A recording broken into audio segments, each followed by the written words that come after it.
Hello, everyone. So excited to have you here for another episode of Right Off Track. Today, we have another amazing guest, and I'm thrilled to introduce you to Justin Lopez, a creative content leader at Amazon and a champion for diversity, inclusion, and equity. Justin has embraced his unique professional journey with ADHD and believes in respecting and celebrating differences without attaching worth or shame. As a creative content leader, Justin develops long-term strategies and produces digital content that highlights design stories within Amazon and amplifies the journeys of underrepresented design and creative professionals. With his skills in report building, negotiation, and a deep passion for diversity and human connection, Justin is dedicated to finding innovative ways to achieve goals. His philosophy is to break the mold and build something better. Join us for an inspiring conversation with Justin as he shares his insights, stories, and how he navigates the creative industry of ADHD. Together, let's break barriers and create a more inclusive world. So welcome, Justin. Thank you. That's one of the better introductions that I've had for sure. So thank you for that. And thank you for having me on the show. My pleasure. And for full context, I've known you beyond just this podcast. We worked together back in the day.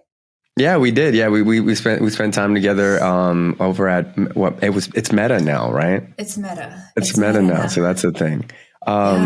But no, yeah. So we have that context. So I think that probably helped with that as well. But yeah, I'm happy to be on the show. Happy to speak to you and the audience here. And yeah, fire away. What are we talking about today? We're talking about you. So that's going to be exciting. And everything you've done in life. The podcast is really about embracing your unique journey, learning along the way, and to, in a way, challenge that perception. There's one path to success, and what success really is about. It's about, finding a job that burns you out to make money so you can retire. And I'm like, there has to be another way. So let's share stories. But with you, we've known each other for years now through Meta, and you've kind of gone on and done amazing stuff. So to give the audience more context, could you give us your story about where you went, even before Meta, where you want to start and where you are now?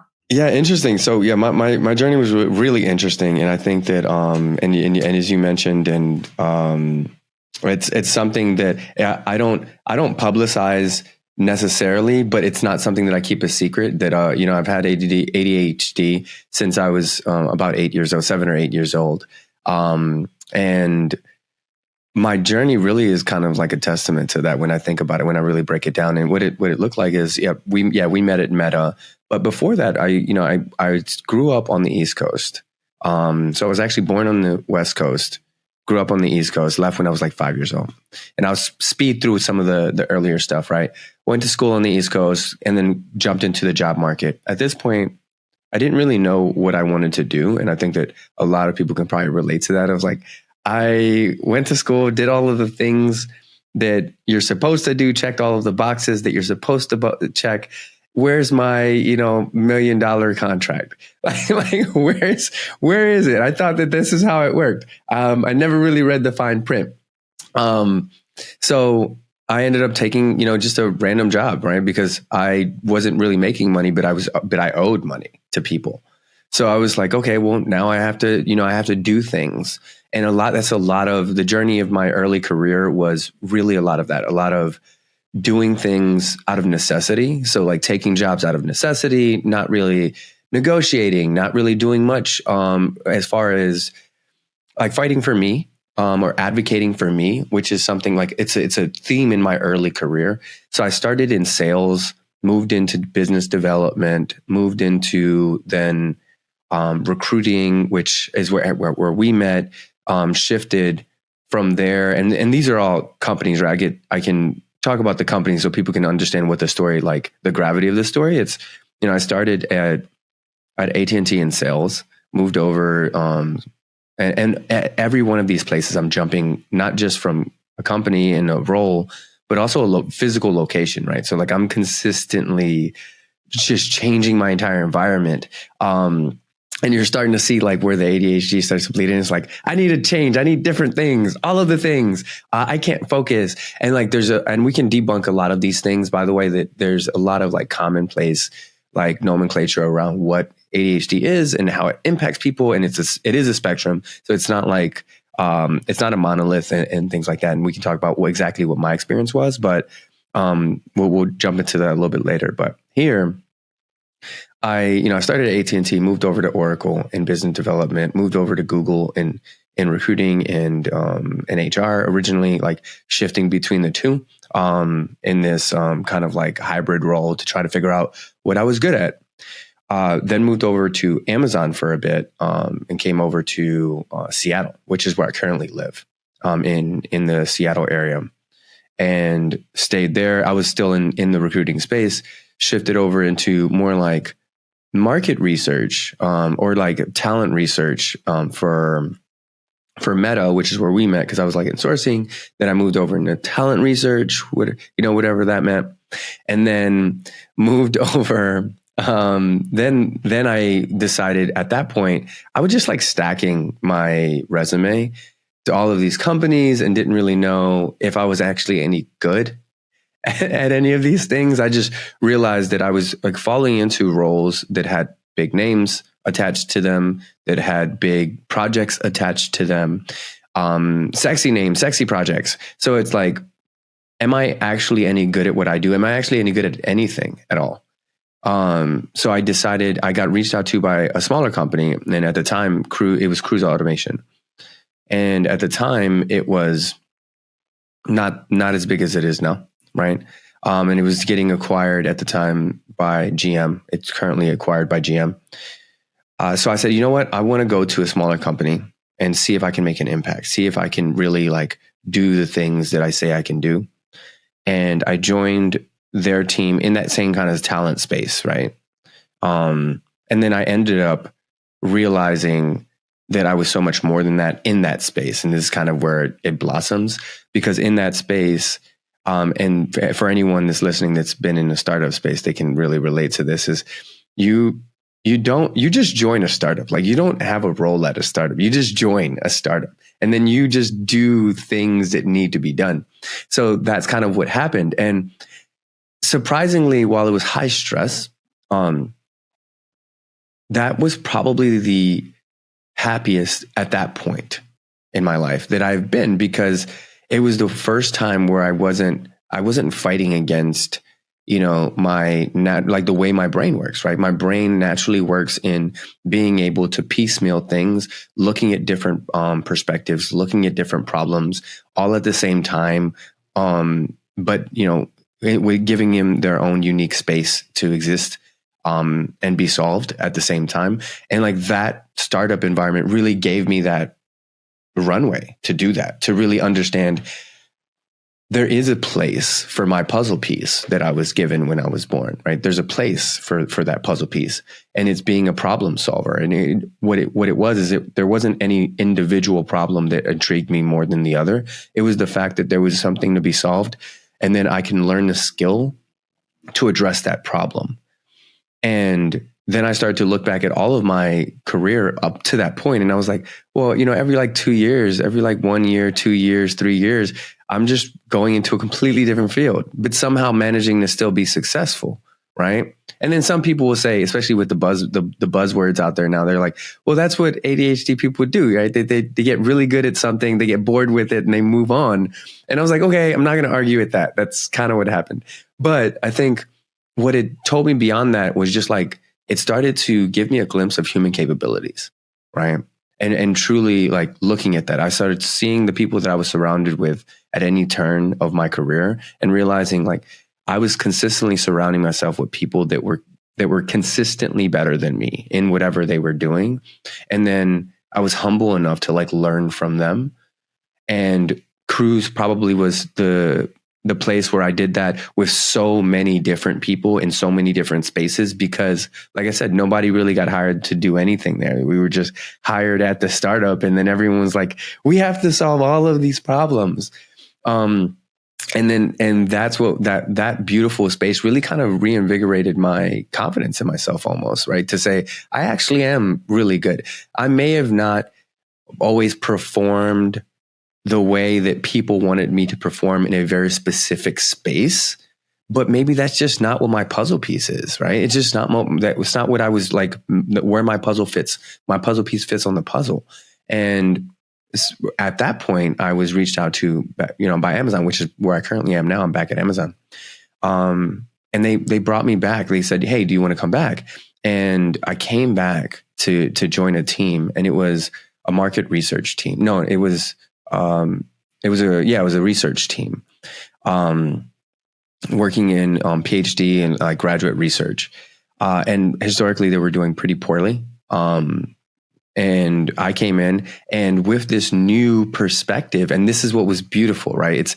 It wasn't me being smarter than anyone. It wasn't me being better than anyone. And I was very adamant about that, even when I would talk to my team. Like, it's not that I'm smarter or better or any of those things. It's that I have a different perspective. You've existed in the system so long that it's been telling you that there's one way to do things. And I literally just one day decided I'm not going to be in the system anymore. I'm going to go and kind of completely shift my perspective, warp my perspective, and learn from that perspective. And when I came in with that new way of looking at the world, that filter. It's almost like I swapped the filter out and go, oh, wait, that's actually blue, not purple. Like, this is a completely different color, right? And so when I came in, that's what I came in with one, balancing, I guess, the patience to understand, like, well, I'm existing in a space where everyone else has likely existed in this system. People will always reject change, right? And it's not even what the change is. It's the concept of change that scares our mind. And I'm going to dive in this for a second before I continue the journey. But like, this is something that I think is really powerful, and I think everyone should really like take time to contemplate and sit with.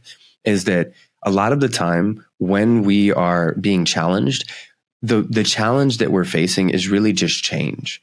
And I'll break down exactly what's happening in your brain, right? What's happening in your brain when you're faced with that challenge, when you're faced with like any type of change, your brain is saying, this is uncomfortable. And our brain is wired to keep you comfortable. That's literally like from the beginning of time. Our brain as humans are wired to keep us comfortable. And comfortability is associated to being safe. So when you're uncomfortable, that's associated to being unsafe. And when we feel like there's change, there's unwarranted change, there's change that we might not feel is needed, or we're processing it as unneeded. All of it is at this like primal level being processed as danger. It's irrational danger for sure, many times, but it's still being processed that way. So one, I want to say, perfectly normal for you to have that uncomfortable feeling, for you to feel like it's not okay, for you to feel like you're a little bit afraid. I felt all of those things throughout that period, throughout all of this entire period. And we can dive into exactly what I mean there later. But like, that's perfectly normal. And when I thought about what was really holding me back, I really realized that that's what it was. It was, it's this idea. It's not even the thing. It's the idea of change that's holding me back from taking these steps. And every time I came to that precipice, I just made the leap, right? I was like, let's go. So this last one, I was like, there's people that have never made that leap. And you're going to interact with these people. Be prepared to to run into friction. And a lot of the friction has nothing to do with you. Be patient. Be patient with them, right? And that's what I was. I was very patient. I said, hey, have we considered? That was like my favorite line, right? Have we considered doing it this way?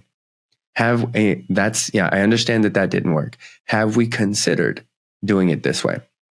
And really just exploring that with people so that they didn't feel like they were being told or voluntold things, but instead they were, we were having this collaborative guidance, communicative like space where we can just say, you know what, let's figure this out together. And we were able to take that group from being, in the red to in the green in less than 1 year, which I'm really proud of. And that started to get a lot more traction with leadership. I was then offered a different role on a completely new team that was being launched. Still within this research space, right? But now I was working with designers instead of scientists. So I'm working with this, with research on design insights, things like that. Really cool. And this creative space really started to like spark so much of what was naturally already in my head. All of these ideas started to become like commonplace, and I was surrounded by people that wanted to hear them.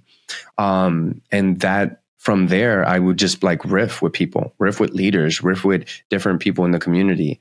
And I was, long story short, short story long. I ended up shifting again out of my career. This more recent one, this is about 3 years ago, into content, right? Into being a content producer, content creator for Amazon design, for the design community. So it kind of like comes all full circle here. And that is probably the best decision that I ever made, right? And I was scared shitless. Sorry, I don't know if we can curse here, but I was so scared in that moment because I was like, at this point, you're piling it up, you're stacking your entire career, and I've already made some jumps. I've already changed. The fear, it's almost compounded every single time you make that change because you're getting older. We already know how the world sees that, right? Like, especially the corporate world, they're like, well, this person's moving around a lot. They're not just moving around a lot. They're not actually diving into any specific skill set before they can master something. They're getting really good at it and then leaving and doing something completely different. Like, how do I know if they're actually any good at anything? And it kind of filters into that natural imposter syndrome that people already naturally feel. So for me, that was the scariest move because I was like, okay, things are going really well. I'm getting all of these accolades. Like, people are really like respecting all of the work that I've been doing. Why am I doing this? And the thought was, well, I'm doing it because I'm having this discussion. If I'm having this discussion in my head, then there's something that I'm not listening to that is guiding me to say, maybe there's something different, right? And then am I falling into the same trap under a different guise, right? That trap of feeling afraid of change. And I was like, man, change is getting really, really slick now. Like, it's starting to get really, really tricky now. It's wearing all these disguises. It's coming in different ways, different phrases, different like personality types. And I was like, this is really interesting. I was like, you almost had me. I'm not afraid of you. We're going to make this jump. We're going to figure it out. And that ended up being the best decision I've ever made and the happiest I've ever been. I'm still under extreme amount of stress. The difference is now I'm stressed over things that I genuinely care about and love to do, which that equates to passion. Versus when you're stressed, I feel like when you're stressed over things that you are just tolerating, that equates to struggle. That's just struggle right there. And then that builds up and it, ends up, kind of tearing you down. So it turns out like I moved into this space and in the true fashion. And I know this sounds like surreal, but it's actually like my trajectory. Like, this actually happened. Everyone can go look it up. So what ends up happening is I come in as a content producer, as a media producer, to run the content creation and things like that. And then a number of people, left the company or moved to different roles. And I'm left with a big role to fill and no additional resources to fill it. And at that point, I could have just said, well, look, I'm only responsible for this little bubble. Or I could, say, you know what? Screw it. Let's give it a shot. And then I said, let's give it a shot. Like, let's moonshot this thing. And then, not 2 years later, now I'm actually the head of content for Amazon Design, which it's really just a title at this point because I still don't have the resources, right? I'm still kind of working on that. But what we're able to do is we're able to scale through a number of different mechanisms, really just that problem solving that I had before. I'm able to take in pressure in different spaces and then turn it into productivity. And that's probably one of my biggest superpowers. That comes from my ADHD, no doubt. It comes from my ADHD. But I've been able to like really harness that. And that's kind of like my overall trajectory. And it's super cool. I sometimes, when people ask me, I go, wait, where do I start? And how does this even sound like a real thing? Like, is this even a thing that happened? But yeah, that's what happened. And I'm super happy now. But yeah, that's me in a nutshell. Yeah. I love all of that. And a lot of stuff stood out to me, whether it's the idea of, have you thought about this, right? Mm-hmm. Reaching out to the space and finding ways to share your ideas in a really powerful way that's not intimidating. But if you don't mind going back what I really loved is this whole theme of learning about yourself, Mm-hmm. reflecting.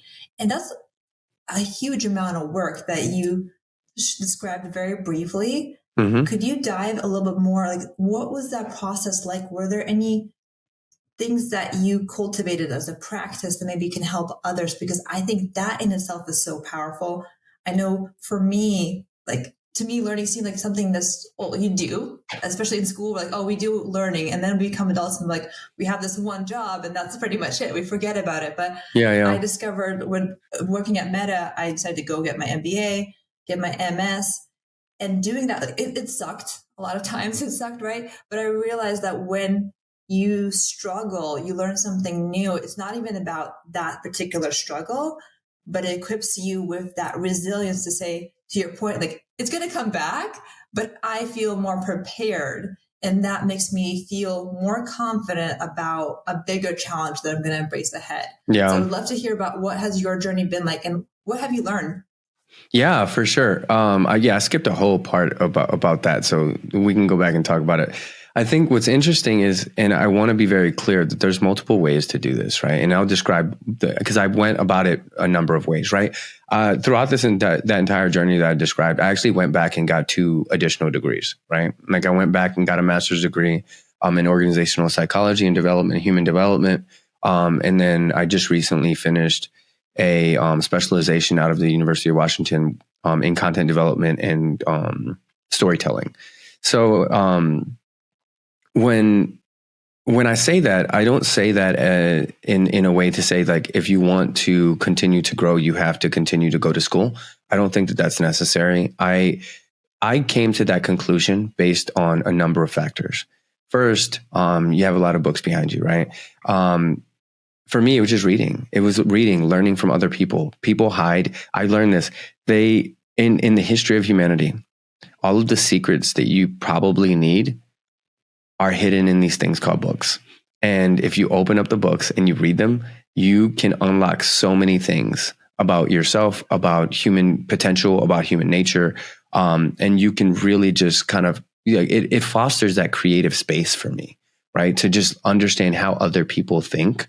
And not necessarily for the purposes of me thinking like them, but me using the same thinking principles that they use to come up with their creative ideas so that I can come up with my own. And I thought that was really interesting. I would just start reading, right? I was in my solitude. A lot of people didn't really understand what I was going through when it came to, like, again, when you think about it on paper, any of the jobs that I had were amazing. Like, why am I shifting? Why am I jumping? And this is where people would say, oh, it's your ADHD. You just can't sit still. Like, you got to move.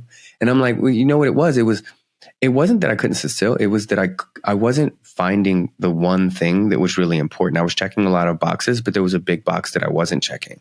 Right. And I think that big box was that true fulfillment. Like, what do I want to do? And then in my pursuit of that, I would just say, I can't necessarily figure this out by myself. And humans aren't, we're not individualistic creatures, right? We're social creatures. We need to understand that social sphere. So I was learning from people past and present, through books, through just talking to people. And that's kind of where I decided to go back to school, because I started with reading books and then just gathering knowledge, because I think that education is important. School, not so much, right? You don't have to go to school to get the education. And that's what I was doing. I was, just like learning, reading a lot of books, understanding. And then I realized that there was questions. I had questions. I had so many questions. And honestly, I went back to school. I don't think that my professors or the curriculum taught me much, to be honest. But I learned so much from the professors themselves, right? These people that are doing amazing things in the world that I probably wouldn't have had access to beyond that point. I would just sit with them and ask them questions. I would, in the middle of class, or after class, or I would email them and just like say, hey, I was reading these things, and some of them are like, that's not a part of our curriculum. Why are you reading that? And I was like, it's relevant though. So like, let's talk about this for a second. And that's what I started to realize is like, that was what was most important, is seeking out people that are doing amazing things, doing the things that you want to do, right?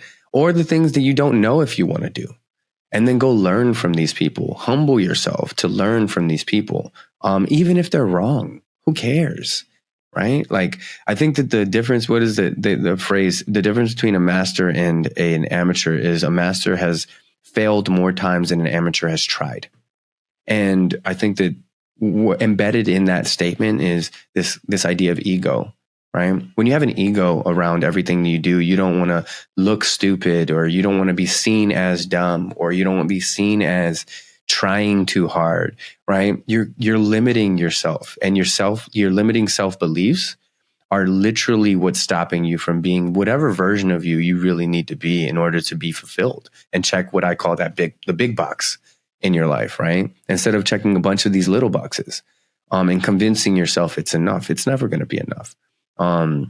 And that's really like what was so important for me in those journeys is like information changes situations. And every time I would consistently like learn more, whether it was learning more about how to get better in the current role that I was in, or learning more about, different spaces and going down this tangential like track of, oh, well, now I'm learning all of these things that are completely irrelevant to my current space. But then what happens? A year later, 2 years later, maybe 6 months later, I'm in a role where that's a necessity. And it's not like I was trying to get in that role, or I was like planning on getting in that role. It's just like I'm surrounding myself by people that are in that room where that information is necessary. And these people are recognizing the value that I have being in that room. And they go, actually, you could help me with something.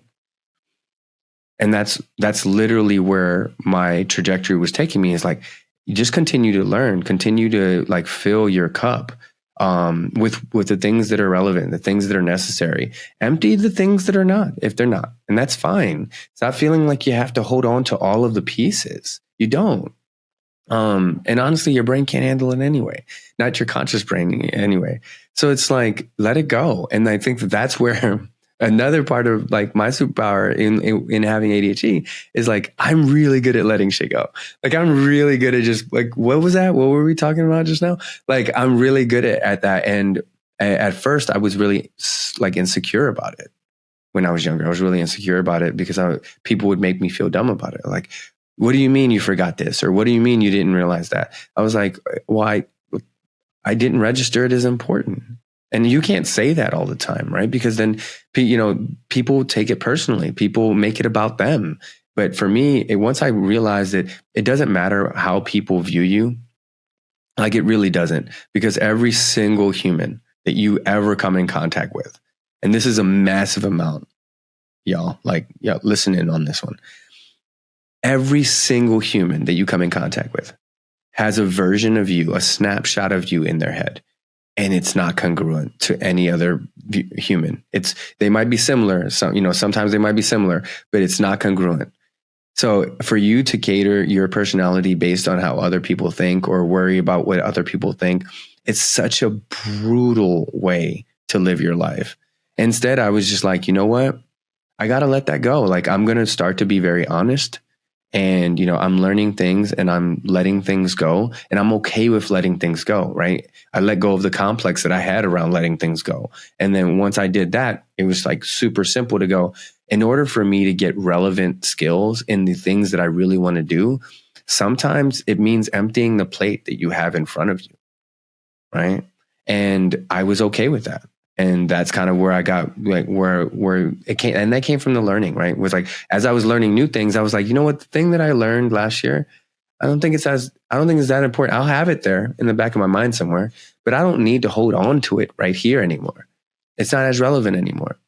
And now that I know more information, I can actually register that value because I had more to measure it against. Like, there's some people that they have so limited amount of information that the only thing that they believe is the only thing that they will ever believe in any category. And for me, I'm getting to the space where it's like, it's hard for me to believe anything about anything. Cause I'm just like, you know what? This is one opinion that I have about one thing, and it may be wrong, and I'm okay with it being wrong. I'm okay with it being not wrong. I'm okay with being disproved. And I have no ego around that, because the more you learn, the more you realize that we don't know a damn thing. Like there's so much information in the world that exists that that we have access to, that we may or may not ever consume, that it makes so many things relevant and irrelevant at the same time. Absolutely. I can just listen to you all day. I'm sure our listeners are loving this. I'll give you a water break though. Mm-hmm. What stood out to me, really, what I was hearing was also this sense of like things falling into place. And I know people have different beliefs all around that. I am not religious. I have my spiritual beliefs. But to your point, I think when we pursue learning and we're kind of open-ended, it's really amazing the things that come together where it's like, I didn't even think this was going to be relevant, right? Like my degrees, I was like, who knows where this is going to go? But I feel like it's going to open up more opportunities, right? Yeah. And I think really cool stuff happens when you embrace that and you see this journey. And to me, it's also challenging your idea about what failure is, which I think is what stops a lot of people. That fear, not just even the intimidation, what other people think of you, but that sense of failure, like I'm going to die. And that's going to be the equivalent sense of what failure feels like. But when you learn, again, you start challenging that. Like failure isn't necessarily this horrible life ending thing. It becomes like another step, because how can I really fail when I'm learning? How can I really fail when there's all these new opportunities? And maybe, again, a little bit of that spirituality where I trust that not everything's up to me, but by me being open-minded and learning and curious and having less ego, really cool stuff is going to happen. Yeah, I think that that's true in many ways, but I actually think that my personal belief, I'm not hyper religious or anything like that either, but like my personal belief is that I think everything is up to you, right? I think that and it's not, and I take this kind of angle towards it. It's like I think everything is up to you, because at the end of the day, nothing happens if you don't make a decision.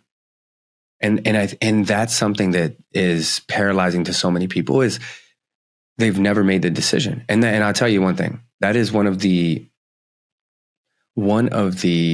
most frustrating regrets that people have is, and if you've never read the book, again, going back to the book, right?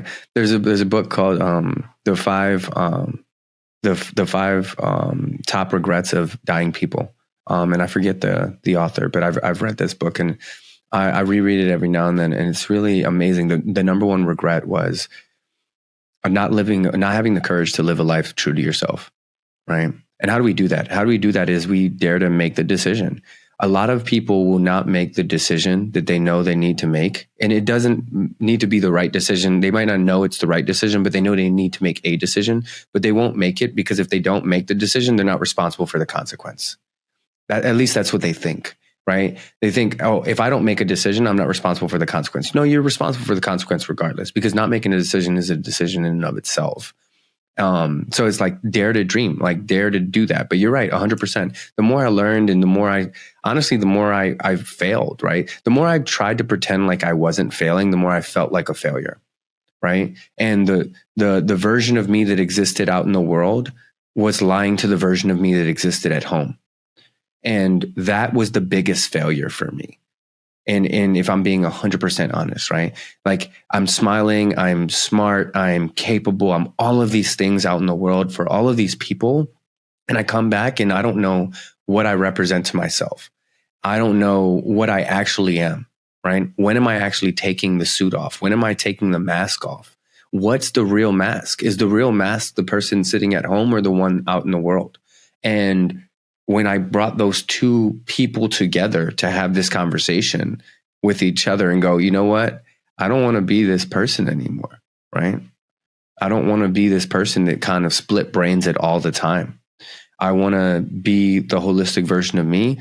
And that's where all of these things start to fall apart, right? All of these things start to fall off. And these things are weights. It was almost the pressure that I was talking about, like this pressure of being perfect, this pressure of being right all the time, of being correct, of not being seen as stupid, not being seen as wrong, not being seen as incompetent.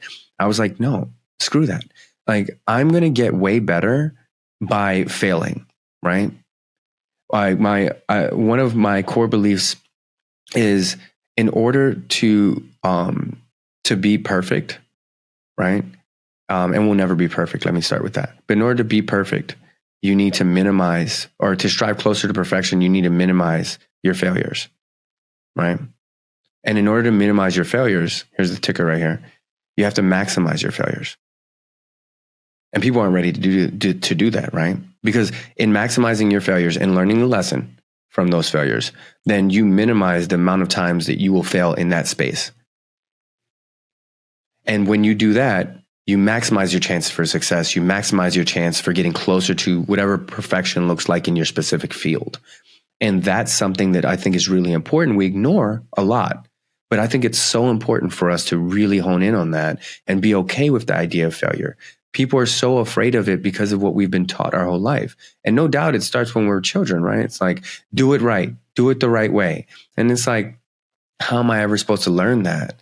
And here's the problem. And I'm going to jump in there so we can shift because I'm going to, but I think that for parents, this is for parents here, right? For parents, stop doing that. Stop using your 30 years, your 20 years, your 40 years of experience as a boundary between you and allowing your 2-year-old, 3-year-old, 4-year-old, 5-year-old to understand their world, explore their world, and understand how they fit into it. That is something that I see people make I see people make all the time. And I've made it myself sometimes. And I have to, with my son, I have to look at him sometimes and go, hey, you know that what they're doing is incorrect. You know what they're doing is potentially going to lead to this outcome, which is unfavorable.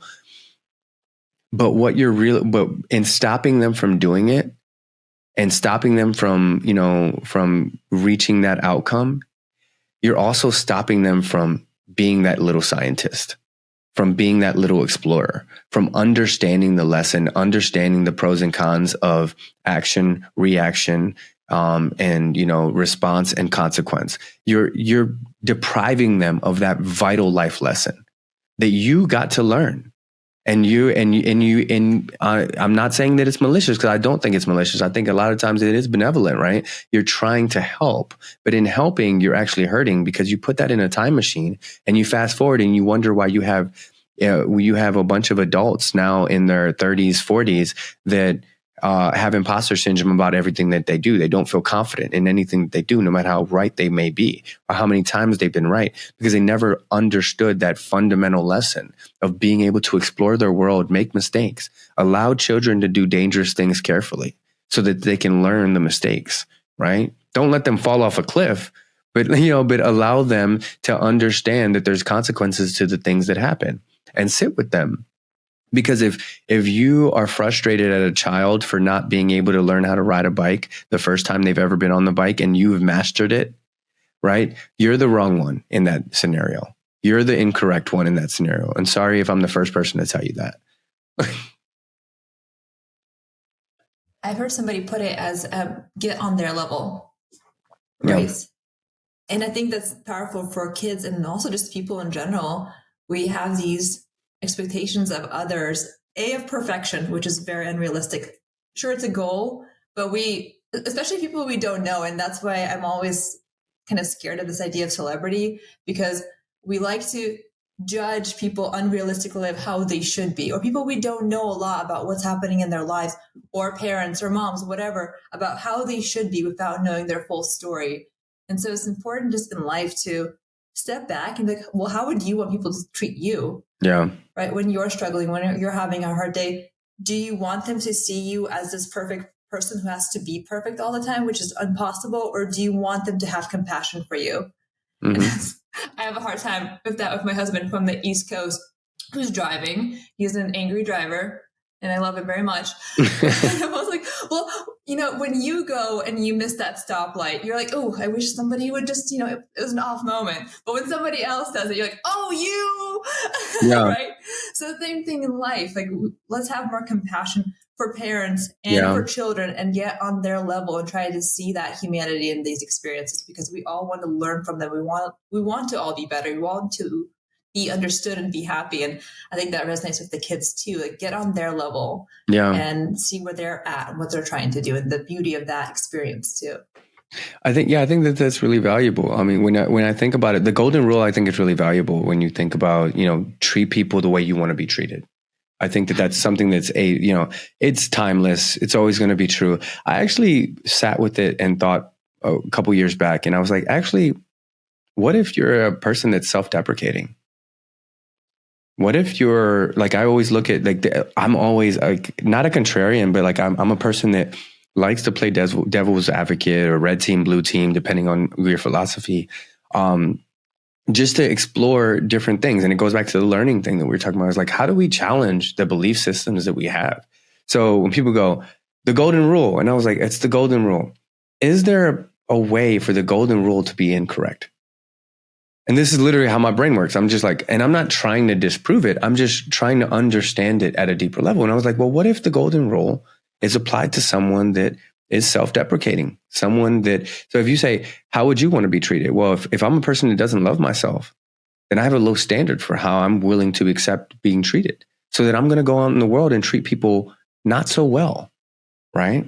So instead I developed this other way of looking at it and saying that's a good way for 90% of the people. Right.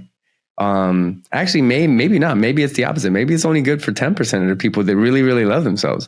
And then for the 90% that's like struggling with self-love, struggling with self-esteem, struggling with self-confidence, why don't you pick a person in your life that you really admire and love, and treat people the way you want people to treat that person? Even if that person is a version of you that you've created in your head that you love. Because I think that makes it easier for us, even as individuals that may not be perfect, that may feel insecurities in different spaces, and go, well, man, I don't know how I want to be. I don't even know. I've been abused. I've felt, so many different, types of pain, of insecurity throughout my life that I don't even know how I should be treated.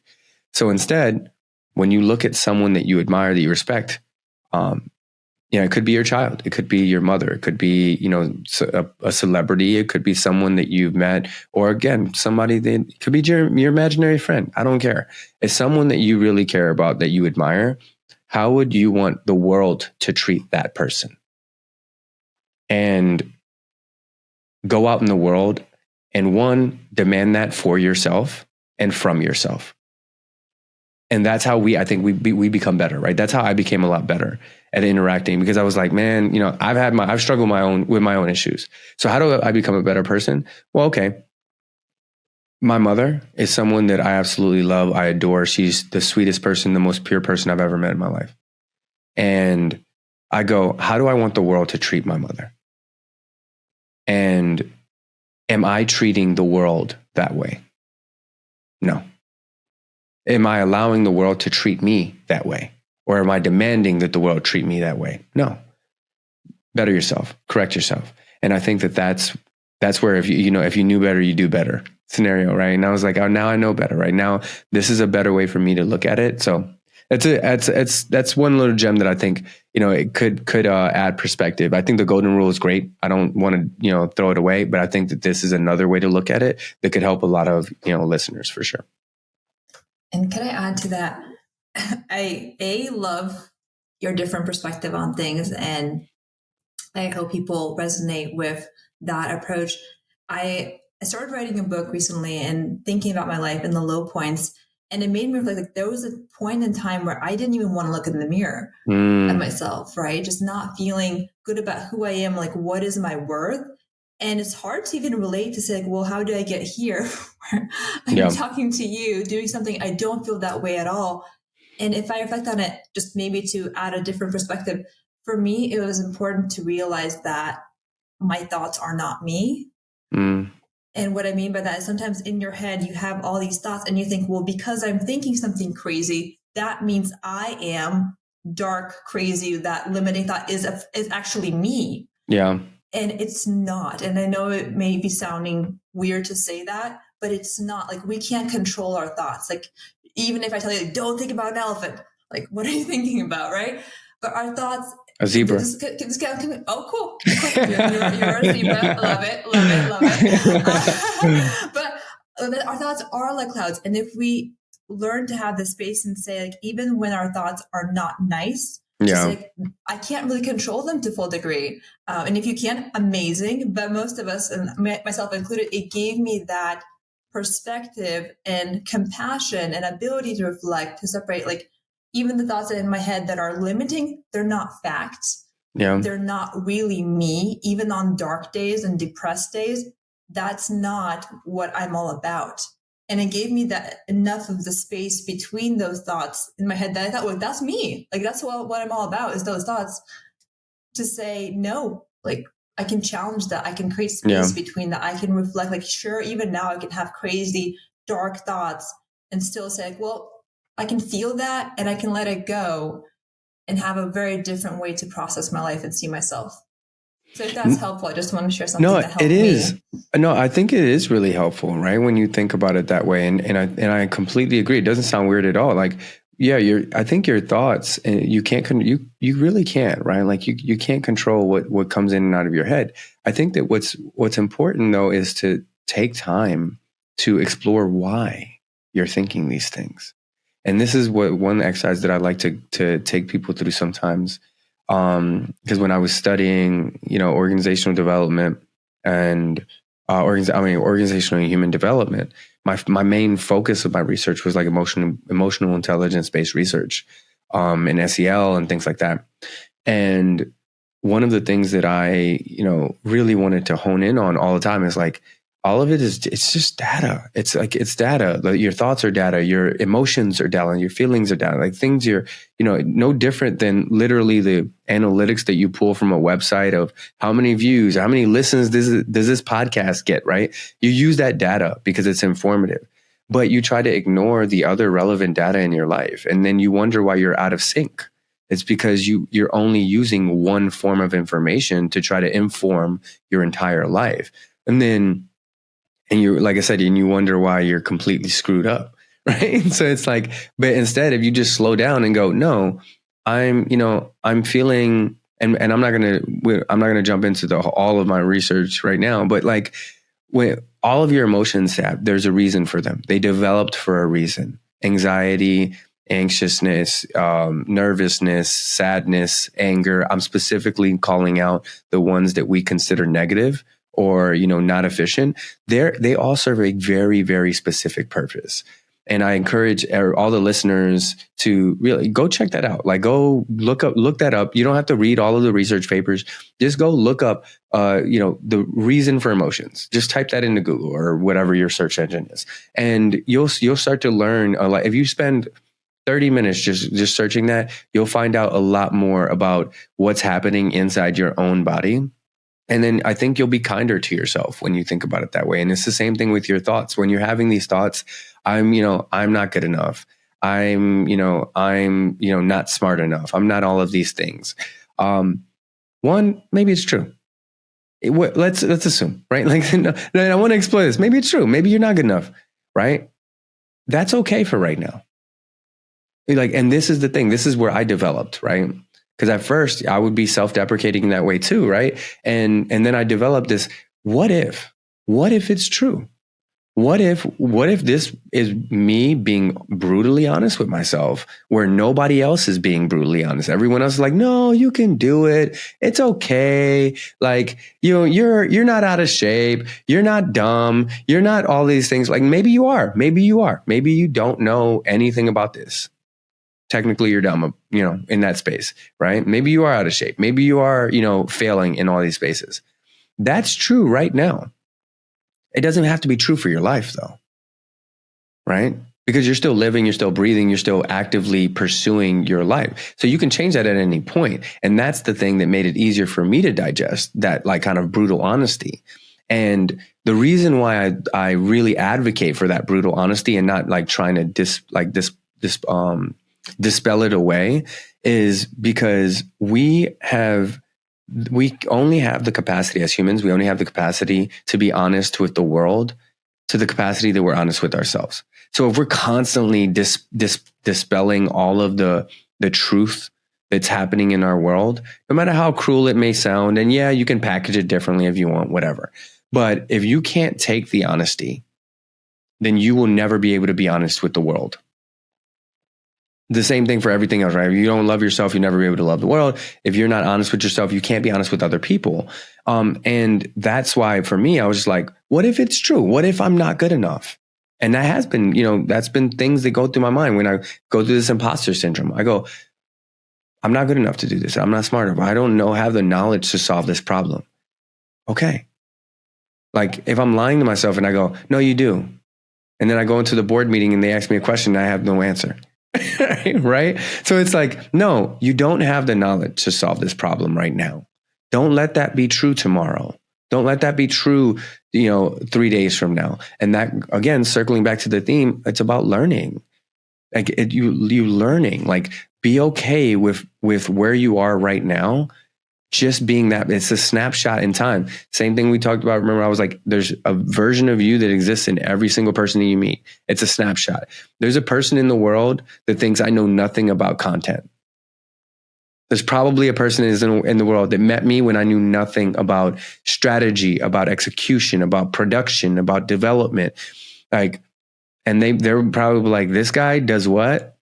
And that's fine. At that point in time when we met, I probably knew nothing about it. But now I do, right? And the reason why is because I was okay with being that version at that point in time. That was the season in my life where I was that version of me. And then I grew out of that version of me. And now it's time to take another snapshot. Now people that listen to this podcast or meet me tomorrow or 10 years from now, they're going to have that snapshot of me. And I'm okay with that because I don't measure myself against all of those snapshots that other people have. Because I'm still clicking the camera, right? Love that. And in terms of that whole development and process and learning and snapshots, I don't think we ever stop learning or find who we are because we're all, it's not a snapshot. Life is not a snapshot. Like we're on a journey and we change and we evolve. So if you're in a job where maybe you don't love it or you feel stuck in life, that's okay because there's change that can come and you can make it happen. And I think a lot of people struggle because they want to find something that's more fulfilling, that has more alignment to their purpose. And I was wondering if you can touch on that. Like, how have you found or finding your purpose? And I know you're also, if you want to touch on it, as a champion for diversity and inclusion, like how did you find all of that fitting into what's true to you now? Or maybe it's evolving. Yeah, I think that in ripping off the layers or letting the layers fall off, right? Like I was talking about before, I really started to really just see what was underneath, right? And when you stop telling yourself what's important to you and start listening to yourself and what's important to you, it becomes really clear. Your opinions become really clear. They become really fluid, right? For me, like I mentioned before, like I stopped having these concrete opinions on everything or on everything or every person, right? Like there's people out there that, especially with cancel culture, and we don't have to dive too deep into cancel culture, but especially with cancel culture is, I think the only issue I have with cancel culture is that we're so quick to judge. We're so quick to judge based on limited information. And that's the antithesis of learning, of being a learned person, right? It's if you learn enough and you spend enough time learning about any specific subject, you'll probably change your opinion on that thing 20 times. Like if you just stick to it. But most people don't, right? Most people learn enough to develop an opinion and then they just move on. They don't want to look at it. And then that's the true nature of research though, right? True nature of research is you look at the information that validates your hypothesis and the information that like invalidates your hypothesis. And then you come to your conclusion. But a lot of people don't look at that second part, right? Because right now we're, especially with the age of AI, with like how it's consuming everything. And even just before that, with just Google and search, you can type anything in and find find something that you can say, America's evil, right? And you'll find a lot of things that prove that America's evil. And you say America is not evil. And you'll find a lot of things that prove that America is not evil. What are you going to believe, right? How are you determining what your belief system, and that was an extreme example, but how are you like going to determine what your belief systems are? For me, my belief systems around like diversity and inclusion, around why it's important, had nothing to do with me coming from a diverse background myself, right? Like naturally you would think, well, there's a bias there. But I think diversity is like, my definition of it is like true, like the true definition of being diverse, right? It's like diversity is you and me being on this call right now, right? Not just you being like a woman, me being a man, but you being from your background, right? Your race, your ethnicity, your nationality, what you think, where you grew up, right? Physically, where you grew up, social economically, where you grew up, right? What you encountered in your life that changed the way you think. That's what makes you diverse. And if you consistently surround yourself with those types of people, I guarantee you your company, your products, your services, your personality will be one that people want to gravitate to. And that's because you're going to be more representative of the people that exist in the world and not just a reflection of who you think they should be.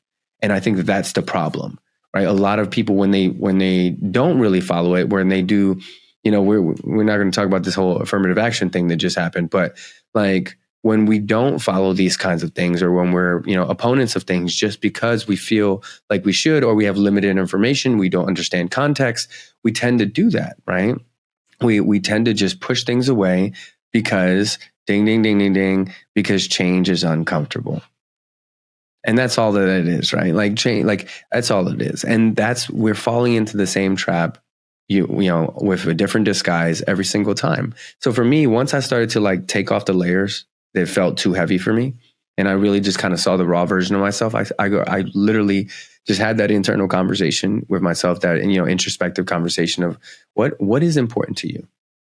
Why is it important to you? And then when I decided those things, I challenged those things. I surrounded myself with people, and I would not necessarily like actively all the time, like saying, I'm going to go find someone that thinks something different. But I didn't shy away from those conversations when people, and I still don't, like when people have radically different opinions than me, I'm okay with having that discussion. Whether they are, that's up to them. Right. But I'm okay with having this discussion and walking away, still believing what I believe. Right. Or changing my opinion. And it doesn't make me fake or anything, right? It makes me human. And that's what is it? It's the phrase, and this is how you know I just read too many books. Like the phrase is the definition of the true definition of intelligence, of an intelligent mind, is to gain information without accepting it. I was thinking that. Is the ability to take external information and still reflect on it and keep what's still fine. Yeah. It's like, like that's really what it is. It's the ability, to a truly educated mind is one that can receive information without accepting it. And people aren't okay with that. And the reason why is because their minds aren't that educated. Let's be honest. Like your minds aren't that educated. And if you want to educate your mind, you can do that whenever you want, right? This isn't a call out. This is not calling calling out people and being like, you guys, you're not educated. Don't talk to me. What I'm saying is at any point you can change that. Again, like what I talked about before, like that might be true right now, right? You might be afraid of new information, or you might be, afraid of your belief system being shattered by new information, or what do I do? Because sometimes it's easier to not listen to other people, because if you find information that actually shatters what you currently believe, like realistically shatters what you currently believe, then you're in a conundrum, right? Do I continue to believe something that I now know is a lie, or that I now believe may be a lie? Or do I change my entire way of living or thinking to now accommodate for this information that really has warped my perspective? And the thing is, for me, it's really easy. It's just warp your perspective, man. Become a new person. Take a new snapshot. Like, let's do this, right? That's how we evolve. But for other people, it can be really scary. My advice is stop being so afraid of being the person you were meant to be. I don't believe people change or whatever. Or when people say people change, I don't think people change. I think people grow more into who they already are. And some people have just never met that person.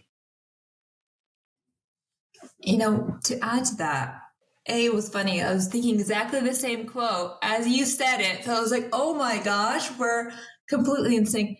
I think maybe it's the compassion piece, maybe it's the learning, but I can imagine it also being really hard to challenge your preconceived notions, because not only is an ego element, but I think they tie you down to how you interact within a safe group, your tribe, your family. So it could also be really scary to say, I'm opening myself up to something that is the foundation for how I interact within the safe group. Mm-hmm. Because what if I learn something new that changes my perspective, and then that is seen as a threat to how I am in this family space, in this space that's all I know. And I think that that's very powerful. That's a very scary thing. And I think that's true for anything, whatever political belief you have, whatever you have, like there's a foundation where I feel like our beliefs tie us to the group that we're a part of. And what if that changes? That's a very, very scary process. So I don't take that lightly. Yeah. When people are like, oh, they should just believe this. No, it's not just about their personal belief. It ties them down to their society, it's their group, to everything they know for some people, right? And it can be easy for me to say, okay, yeah, I should change my opinion. I don't think it's that easy. I think it's worth it. I think that your mindset is so powerful in life. And I hope more people listen to this and challenge themselves and find the beauty that can come of that. So I appreciate you sharing them, but that was just something that I was thinking in the back of my head, that it's not always about us. It's worth it, but it can be really scary. And I can relate to that. Yeah, I think it's not easy. It's simple though, right? Life is very simple. And I think that's something that I find a lot of people fall into the trap of as well. If you're trying to complicate something that's already hard, right? These things are hard, right? When you find information, when you become a person, like where I came from, right? I gave you this snapshot, but it's like from a social economic perspective, where I started and where I am now, it's very different, right? And it was very hard from a social perspective, right? Culturally, code switching, all of these things so that I can adapt to the new spaces and really understand new customs. All of these things were very difficult for me, but it was simple. You either do it or you don't, right? And I don't want that to come across as like obtuse or, saying, oh, you're insensitive. You can, again, take the snapshot, believe that if you want. But the reality is this: caskets don't have bunk beds, right? So no matter how badly you want to be a part of these groups, if the groups don't accept you for the version of you that you really are, then you're cheating yourself. You really are cheating yourself. And it's really simple. You can either live a life, when I said the number one regret of dying people, right? Go read the book, man. Like for anyone that hasn't read the book, go read the book. The number one regret: not living a life true to yourself, not having the courage to live the life true to yourself. And so if you want to live a life that's convenient for the people around you, continue to do what you want to do. Continue to just, ignore information, not being a student, just be a follower, right? I say this all the time. Don't be a follower, be a student. They're different. They're similar, but they're different. And one of them focuses on learning for their own growth. One of them takes in information to be accepted for the group. And I think that, to your point, yeah, I'm not taking away how difficult it is to, because it was for me too, right? And that's a whole conversation for another podcast. But like for me, it was very difficult. I let go of a lot of people in my life, and not just let go, like not pushed away, right? Literally just let go. And as you continue to grow, there is that such thing as you outgrow people. And it's not you per se, but it's the rate that you grow versus the rate that other people are choosing to grow. And you cannot make that choice for other people. And you have to be okay with the choices that you make having consequences. Just like I said at the very beginning of this conversation, you have to be okay with the consequences. And these are the consequences that we don't talk about. Like, we don't really think about, right? Like, I left the space that I grew up in because there was nothing for me there. There was no jobs. There was no resources there, right? I left that place, and all the people that I care about, that I love, the people that raised me, my mother, the person who helped shape the way I view the world, the revamped golden rule that I created, right? Like, I left them. I don't get to see them as often as I would like, but I left them, and I traded that for the opportunity to really improve and enrich their life. And that was the consequence for my decision. It's not always pretty. And we don't always know what's going to look like. But what's funny is you hear all of these things. People are taking their snapshots, but the snapshot is always the front of the person, right? You're never going to see what's behind that. And behind it are all of these lessons. So when you speak to me and you're learning, like, if you see me, out in the world and you have a conversation with me, we have coffee or tea or something, and you're having this conversation, it's like, you're reading the top page of a 1,000-page novel, right? That's still being written. And what's interesting is a lot of people will ignore that. So you can put your hand out and reach and touch someone that can really relate to your story if you're just vulnerable enough to just be open about it. And if people really wanted to know, like, when I have these strong convictions about things, because as I mentioned, I try not to, right? I try to be open, but like, I come into the world with conviction, because this is another thing. The Art of Parallel Stalking by Luan Matas. It's a book that I absolutely love. I read it about 3 years ago. That book, in that book, there's this quote that goes, if you come into this world with anything less but absolute conviction, you will be consumed by everything that's around you. And you will only be an amalgam of the things around you, and you'll never be able to see who you are in your own reflection. It's crazy how I quoted that just now. Like that right there is something that I really internalized. And it's like sums up what my point right now is that for me, I come into the world with conviction, but I'm okay with being wrong. But I come into it with conviction, because otherwise I would be just consumed by all the nonsense around me based on mostly misinformed or ill-informed people. So instead, I come into it with conviction. And if you can prove me wrong, or you can add information that changes the information that I have, then I'm willing to adjust and pivot. But for me, when I come into the world with conviction, usually it's because I have the basis to make that statement. Because I'm also the person that if I have no idea what you're talking about, or I have no opinion on it, I'll go, I don't really have an opinion on this. Like, I'm happy to talk about it and hear your perspective, but I don't personally, I don't have enough information to have developed an opinion, right? And I actually love those interactions, because those interactions teach me just how big the world is, just how big data is, just how big information is that exists in the world. Because just as many times as I'm sitting here, like, throwing these quotes out, these books out that people may have heard, may have not heard, right? Like, there's also the equal amount of moments that I have with other people where they'll say things, they'll give me book recommendations, they'll give me, they'll say quotes, they'll have like their own perspectives on things that I've never thought of, right? But now it's a part of my novel. Right. And you wonder where that's coming from. It's coming from all of you. It's coming from all of these people that I've ever met in my life. Like, this isn't just like self-made. No, man, it's not self-made. Right. I made the decision, to your point earlier. Right. It's like, I'm responsible for my life because I had to make the decisions, but I'm not self-made. Right. I'm not self-made. It's all of the people I've ever come in contact with. I've taken snapshots of them, and they go in the novel too.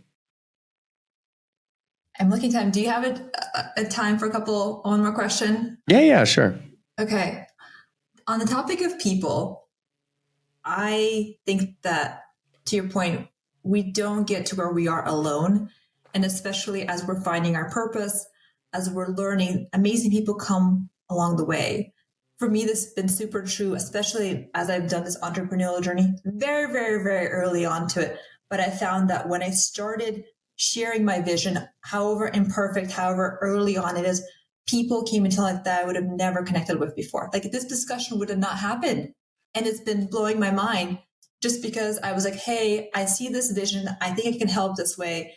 And I went for it, right? The action part. But what I reflect and I think what's holding people back is this inaccurate view of the distance between people through titles, through levels, through the level of success.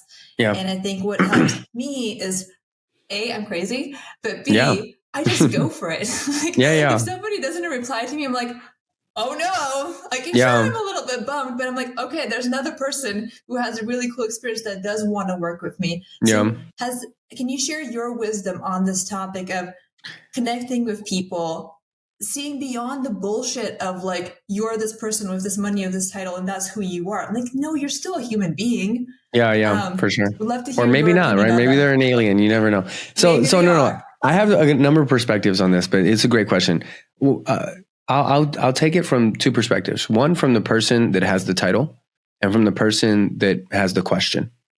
So from the person, I'll start from the latter first, because I think that that's a little bit simpler. One, I 100% agree with you, right? And just ask the question. What's the worst that can happen, right? You're not going to die for asking a question and being, rejected. Be okay with being rejected. Failure. We're okay with failure. Everyone, after this conversation, everyone should be okay with failure. Where I developed that actually spawns from wisdom that I got in middle school. I remember I had my first crush with a young woman that I won't name, but people that know me from back then know exactly who that young woman is. She's still beautiful to this day. And I remember being terrified of saying anything to this person. And a friend of mine, really good friend of mine, said, well, are you dating her now? And I was like, no. And I didn't even know what that meant in middle school, right? What is dating?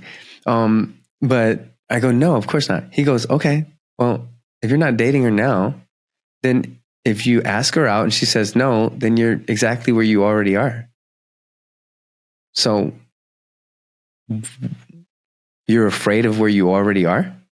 And he was just like, and I don't think he was trying to be smart. I think he was just like literally trying to process what was happening. And I was just like, damn, that's insanely astute. So like that, ever since middle school, that has been my approach, right? It's like, what is the current situation breakout? I actually just like walked someone else through this experience recently, actually, with something that they were dealing with. I was like, well, are you okay with, I was like, for the most part, in your current situation, are you okay with your current situation? Right. And to the extent that we can be, right? Because some people are like, no, I want to change because I'm not okay with this. Of course. What I mean is, are you dying right now? Right. And if you are, this doesn't apply to you. But are you dying? Are you, lacking shelter? Are you lacking fundamental, life resources? If not, if you're technically okay, right? Then what is the harm in trying something different? Like, unless the trying something different is like wrestling a lion, then I think you'll be okay. Like, I think you're going to be okay. And I use these hyperbolic statements on purpose so that people can understand how ridiculous it sounds to say, I'm so afraid. It's an irrational fear. And to be clear for the listeners, when I say irrational fear, I'm not saying that you should feel, any type of way about your fear. I'm saying it because the lion in the cage is a very rational fear. You are very, really in danger. The irrational fears in our mind are similar to what I was talking about before when it comes to how our mind processes being uncomfortable and processes change. It processes change as being uncomfortable and change as danger. And that danger is what stops us from doing things. That danger is irrational because it's actually not physically going to impact you. It's not going to destroy your world. And even psychologically, most likely won't destroy your world, right? For you to just ask this person for advice, ask the woman out, ask the guy out, ask whoever out, right? It's not going to destroy your world, right? That's one, right? That's from the person with the question. From the person that has the title, stop portraying yourself as perfect.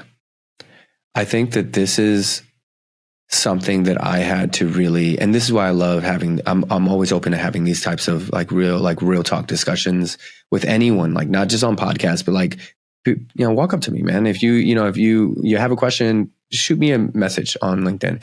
If you don't follow me on LinkedIn, follow me on LinkedIn. And this isn't a plug. It's like, you'll see on my feed, you'll see me being brutally honest, brutally vulnerable. So the reason why I do that, right? It's a part of my brand, right?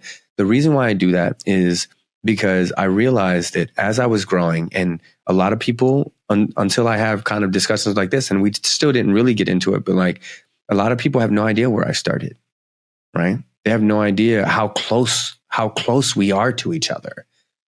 Like how little I had, right? How many opportunities I had to completely fail, to not be here. And I don't talk about it, right? And because I don't talk about it, the snapshot that everyone has of me is this uber successful person in all of these spaces that can jump into this, jump into that, jump into this, jump into that, and just like magically become successful. And they don't understand the stepping stones that got me there, the stepping stones that, that allowed me to really develop the mind that I have, personality that I have.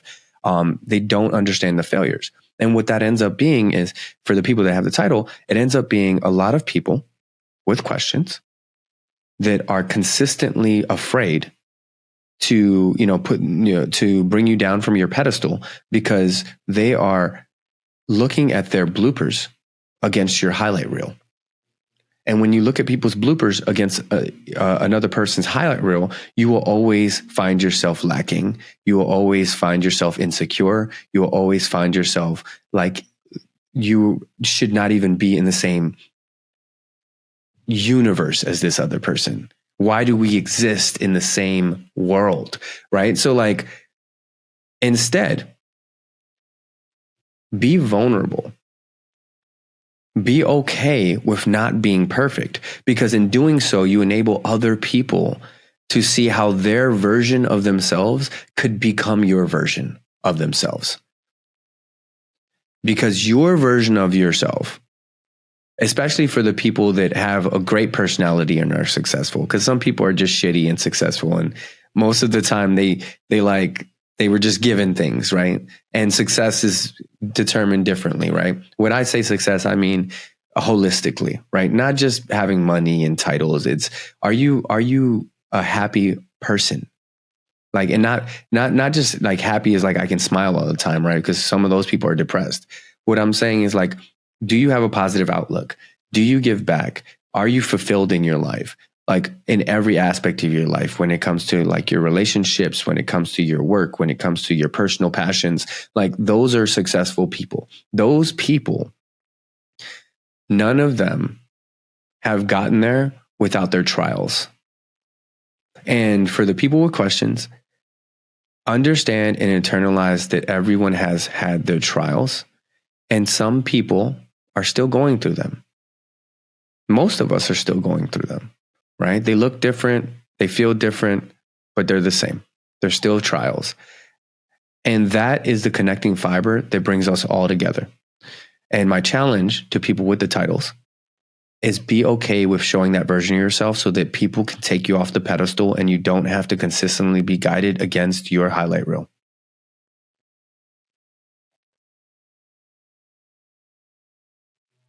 I love that. Oh my gosh, Justin.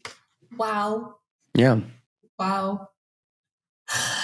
I literally could listen to you all day, but I want to give you space to wrap up anything you thought we didn't mention. And then I want to hear you share where people can connect with you. And I'm going to wrap up with 3 questions, because I know you have other important things to do. Yeah. Although we can listen to you all day. No worries. I appreciate we'll it. Break it up. Yeah. No, I appreciate it. Yeah. So I don't know that I have anything else. I will say, circling back to the very beginning in the intro, like this is my ADHD, right? It's like as things break off, and hopefully when you listen to this episode, right, you can actually see it play out in real time. You see me like completely go off on a tangent and then somehow manage to bring it back full circle, and you go, how the fuck did he do that?